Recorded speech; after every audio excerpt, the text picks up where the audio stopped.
지금 이 순간 세계 최고의 IT 기업인 구글과 마이크로소프트의 고위 임원들이 화려한 호텔이 아닌 수원의 좁은 오피스텔에서 쪽잠을 자며 아침을 맞이하고 있습니다. 본사는 미국 실리콘밸리에 있지만 이들이 수원 삼성전자 본사 앞에서 매일 아침 출근 도장을 찍는 이유는 단 하나, 칩을 구하기 위해서입니다. 만약 이들이 삼성으로부터 충분한 물량을 확보하지 못한 채 빈손으로 본사에 돌아간다면 그들을 기다리는 것은 따뜻한 환영이 아닌 즉각적인 해고 통보일 것입니다. 불과 1년 전만 해도 삼성전자 영업팀이 실리콘밸리를 전전하며 제발 우리 칩을 써달라고 사정해야 했던 상황과는 너무나도 극적인 대반전이 아닐 수 없습니다. 당시 고객사들은 TSMC와 하이닉스의 물량조차 부족했음에도 삼성의 제안에는 시큰둥했고 삼성은 철저하게 을의 위치에서 외면받는 수모를 겪어야만 했습니다. 하지만 지금은 상황이 완전히 역전되어 세계적인 갑기업들이 삼성의 문 앞에서 무릎을 꿇고 제발 물량 좀 배정해달라고 애원하고 있습니다. 도대체 지난 1년이라는 짧은 시간 동안 물밑에서 무슨 일이 벌어졌기에 영원할 것 같았던 반도체 시장의 권력 구조가 이토록 뒤집힌 것일까요? 대부분의 사람들은 단순히 메모리 반도체 사이클이 돌아와 가격이 올랐기 때문에 삼성이 운 좋게 흐름을 탔을 것이라고 가볍게 생각하곤 합니다. 그러나 이것은 명백한 착각이며 삼성은 운이 아닌 치밀한 전략으로 승부했고 아무도 모르게 준비했던 비장의 카드를 이제야 꺼내든 것입니다. 언론도 예측하지 못했고 증권가 전문가들도 놓쳤으며 심지어 시장 점유율 70%로 독점적 지위를 누리던 경쟁자 TSMC조차 이 반격을 전혀 예상하지 못했습니다. 오늘 우리는 퀄컴이 왜 갑작스럽게 삼성을 선택했는지 그리고 메타가 왜 그토록 TSMC 의존도를 낮추기 위해 필사적으로 발버둥치는지 낱낱이 파헤칠 것입니다. 또한 테슬라의 일론 머스크가 무려 20조 원이라는 천문학적인 자금을 왜 삼성에게 베팅했는지 그 뒤에 숨겨진 구조적인 이유를 분석해드리겠습니다. 나아가 철옹성 같았던 TSMC의 생산 능력이 반토막 날 수밖에 없는 치명적인 내부 결함과 삼성이 이나노 공정으로 판을 뒤집은 진짜 전략을 공개합니다. 이 이야기의 끝에서 여러분은 현재 혁신적인 변화의 기로에 선 삼성전자의 주가가 과연 어디까지 비상할 수 있을지 명확한 해답을 얻게 될 것입니다. 1년 전 수원 삼성전자 연구소 근처의 허름한 식당에서 저녁을 먹던 40대 김 부장은 동료들과 자주 섞인 농담을 주고받으며 한숨을 쉬고 있었습니다. 당시 경쟁사 하이닉스는 HBM 시장을 독점하며 승승장구하고 있었지만 삼성은 기술 격차가 벌어지며 내부 직원들조차 이직을 고민할 만큼 패배감이 짙었습니다. 파운드리 분야 역시 TSMC가 시장의 70%를 장악한 반면 삼성은 고작 7%에 머물며 10년 안에 따라잡겠다는 회장의 공언이 무색해지던 시기였습니다. 하지만 최근 다시 만난 김 부장의 표정은 완전히 달라져 있었으며 성과급 잔치와 함께 밀려드는 주문으로 인해 표정 관리가 안 될 정도라고 합니다. 2018년 반도체 슈퍼사이클 당시 기록했던 분기 최대 실적을 7년 만에 경신할 것이라는 전망이 나오며 삼성 내부는 지금 전례 없는 흥분에 휩싸여 있습니다. 단순히 분위기만 좋아진 것이 아니라 실제 서버용 DDR5 메모리 가격이 1년 만에 7배나 폭등했음에도 고객들은 가격 불문하고 물량 확보에 혈안이 되어 있습니다. 삼성의 창고는 이미 텅 비어버렸고 공장은 24시간 풀가동 중임에도 불구하고 밀려드는 주문을 감당하기엔 턱없이 부족한 상황입니다. 글로벌 클라우드 업체의 구매 담당자가 다급하게 전화를 걸어 다음 분기 물량을 조금이라도 더 늘려달라고 사정하는 일이 벌어지고 있습니다. 하지만 삼성 담당자는 이미 모든 예약이 꽉 찼다며 난색을 표했고 이는 과거 고객의 눈치만 보던 시절과는 180도 달라진 풍경입니다.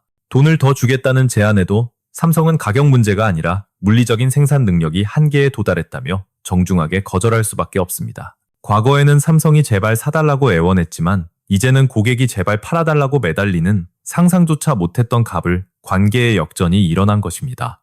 계약 방식 또한 혁명적으로 바뀌어 과거 분기마다 가격을 협상하던 관행이 사라지고 고객들이 먼저 2년 장기 고정 계약을 제안하고 있습니다. 이는 지금의 높은 가격을 향후 2년 동안 유지하겠다는 뜻으로 삼성 입장에서는 최고의 가격으로 미래의 수익까지 확실하게 보장받는 셈입니다. 마치 직장인이 앞으로 받을 1년치 연봉을 최고액으로 미리 확정 지은 것과 같아 재무적인 안정성과 수익성이 동시에 폭발하고 있습니다. 증권가는 발칵 뒤집혔고 KB증권은 올해 삼성전자의 영업이익이 작년의 2배인 80조 원에 달할 것이라는 파격적인 전망을 내놓았습니다. 노무라 증권은 한술 더 떠서 분기마다 30조 원씩 벌어들이며 연간 133조 원이라는 믿기 힘든 기록을 세울 것이라고 예측합니다. 이는 불과 1년 만에 영업이익이 3배로 뛴다는 뜻으로 전통적인 제조기업에서는 찾아보기 힘든 기하급수적인 성장 속도입니다. 한 증권사 애널리스트는 매달 컨센서스가 계단식으로 상승하는 기현상을 보며 우리가 무언가 중요한 것을 놓치고 있다며 당황해합니다. 팀장은 시장이 예상보다 훨씬 빠르게 변하고 있으며 삼성이 그동안 숨겨왔던 결정적인 카드가 시장을 뒤흔들고 있음을 직감합니다. 여전히 많은 사람들은 삼성이 운 좋게 메모리 사이클을 탔다고 착각하지만 이제부터 말씀드릴 첫 번째 진실을 알게 되면 생각이 달라질 것입니다. 삼성의 부활, 그 거대한 전환점의 시작에는 실리콘밸리를 공포로 몰아넣은 빅테크 임원들의 주례고 사태가 있었습니다. 구글의 한 부사장급 임원이 실적이 나빠서가 아니라 오직 삼성전자로부터 HBM 물량을 따내지 못했다는 이유만으로 해고됐다는 소문이 돌았습니다. 본사 입장에서는 HBM이 없으면 AI 서버를 완성할 수 없고 완제품이 없으면 매출도 없으며 결국 주가 폭락으로 이어지기 때문입니다. 물량 확보 실패는 곧 회사의 미래를 망친 무능함으로 간주되어 임원들은 책임을 지고 짐을 싸야 하는 살벌한 상황이 되었습니다. 마이크로소프트 역시 상황은 마찬가지여서 한 임원이 삼성으로부터 추가 공급이 어렵다는 보고를 하다가 본사 회의실에서 호된 질책을 받았습니다. 경쟁사들은 AI 서버를 증설하며 치고 나가는데 우리만 뒤처지면 고객이 다 떠난다며 결과물을 가져오지 못하면 자리도 없다는 최후 통첩을 들은 것입니다. 미국 애리조나주 피닉스 사막 한가운데 TSMC가 수십조 원을 들여 야심차게 건설한 거대한 반도체 공장이 덩그러니 서 있습니다. 바이든 대통령이 우리 돈 8조 원의 보조금까지 쥐어주며 미국 내 첨단 반도체 생산을 독려했지만 그 결과는 참담하기 그지없습니다. 작년 말부터 가동을 시작했어야 할 공장은 엉망인 수율과 적자투성이 성적표를 내밀며 TSMC의 골칫덩이로 전락하고 말았습니다. 첫 번째 문제는 살인적인 인건비로 대만 본사 엔지니어보다 3배나 높은 연봉을 줘야 함에도 숙련된 인력을 구하기가 하늘의 별 따기입니다. 두 번째는 문화 충격인데 밤 9시 퇴근과 주말 출근을 당연시하는 대만식 헝그리 정신이 미국 땅에서는 전혀 통하지 않고 있습니다. 미국 직원들은 오후 5시가 되면 칼같이 퇴근하고 주말은 가족과 보내야 한다며 긴급 호출조차 단호하게 거부하는 것이 일상입니다. 대만에서 파견된 관리자가 급한 프로젝트를 위해 주말 근무를 지시하자 미국 직원들이 계약 위반이라며 고개를 젓는 촌극이 빚어집니다. 세 번째로 가장 치명적인 문제는 수율인데 대만 본사는 90% 양품이 나오는 반면 애리조나는 60%에 그쳐 절반 가까이 버려지고 있습니다.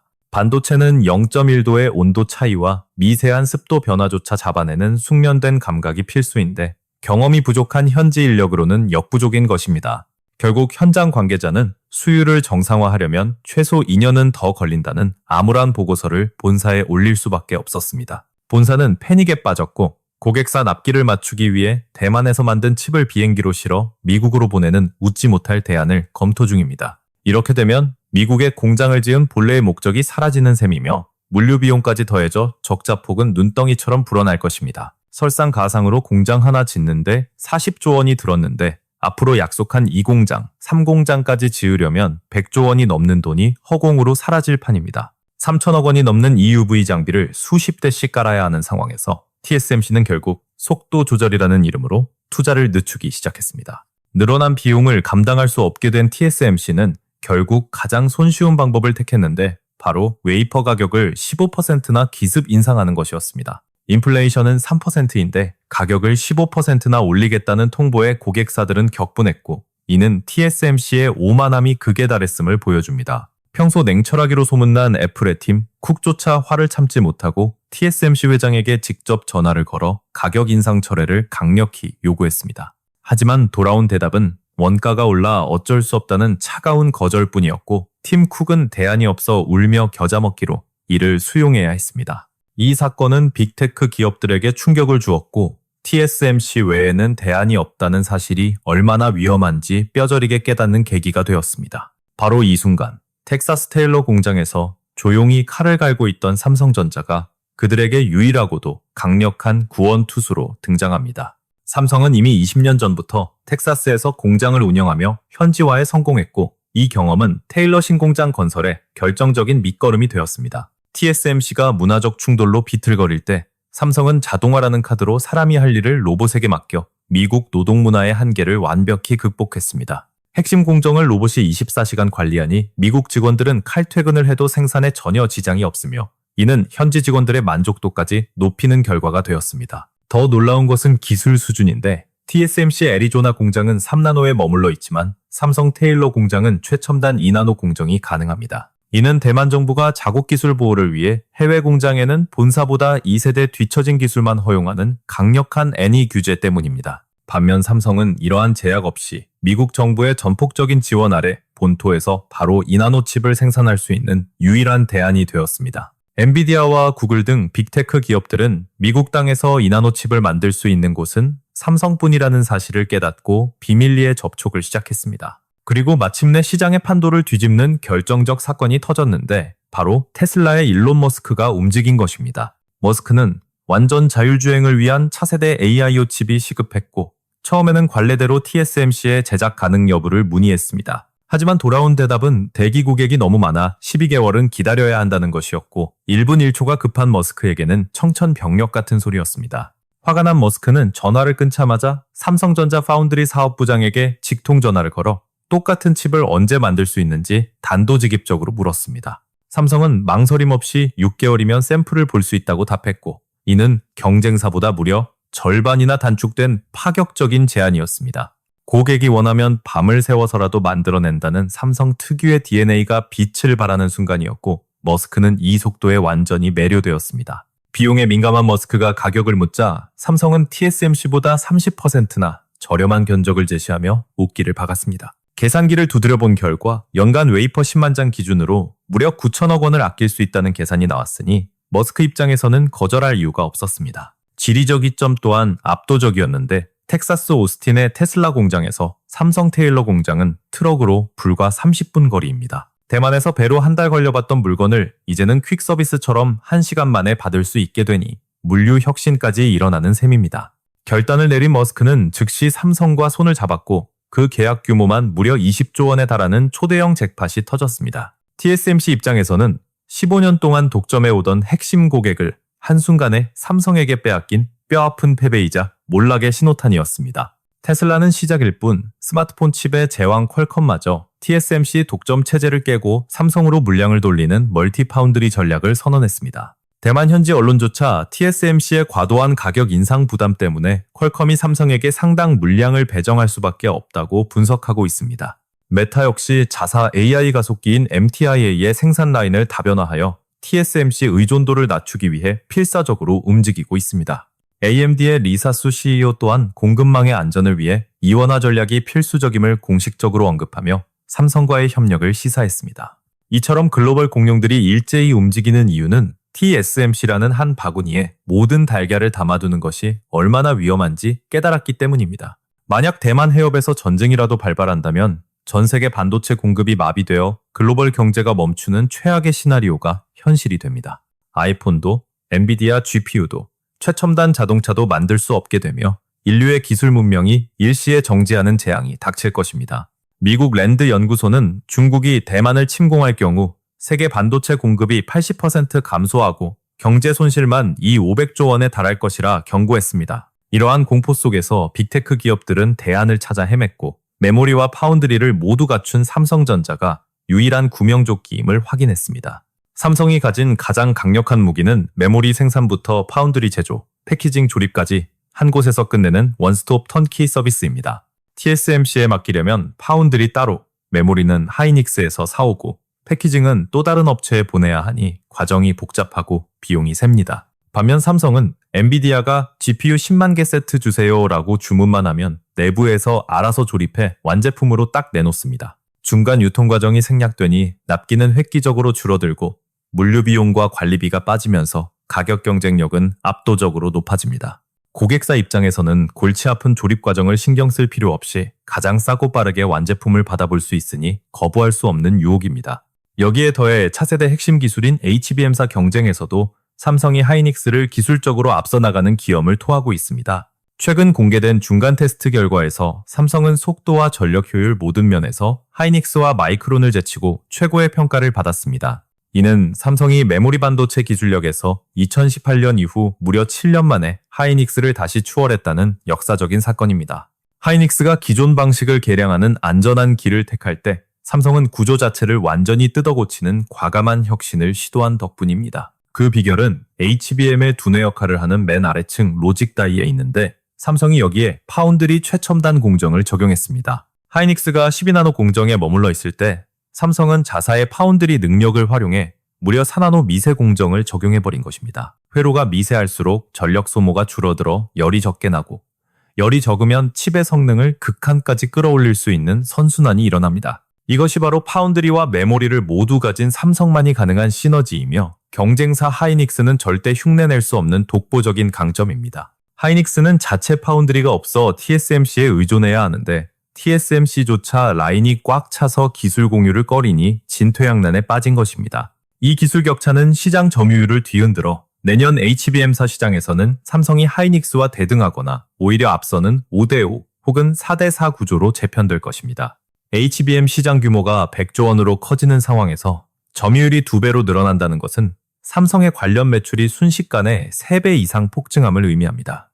HBM은 이익률이 50%에 달하는 황금알을 낳는 거위이기에 삼성전자의 영업이익은 과거와는 차원이 다른 숫자를 찍게 될 것입니다. 증권사들은 앞다퉈 삼성전자의 목표 주가를 상향 조정하고 있으며 보수적인 곳조차 18만 원, 공격적인 곳은 22만 원까지 바라보고 있습니다. 현재 삼성의 주가 수익 비율은 11배 수준으로 저평가되어 있지만 TSMC의 28배 수준으로 재평가받는 순간 주가는 폭발할 수밖에 없습니다. 이미 작년에 주가가 3배나 오른 하이닉스나 마이크론처럼 삼성 역시 HBM사라는 강력한 엔진을 달고 똑같은, 아니 더 강력한 랠리를 준비 중입니다. 지금 삼성에는 수주가 늘어나 돈을 벌고 그 돈으로 기술을 개발해 더 많은 고객을 부르는 완벽한 선순환 구조가 정착되었습니다. 반면 TSMC는 가격 인상으로 고객이 떠나고 수익을 메우려 다시 가격을 올리는 치명적인 악순환의 늪에 빠져들고 있습니다. TSMC의 성장판이 닫히며 주춤하는 사이 삼성은 브레이크 없는 질주를 시작했고 그 격차는 매일매일 좁혀지고 있습니다.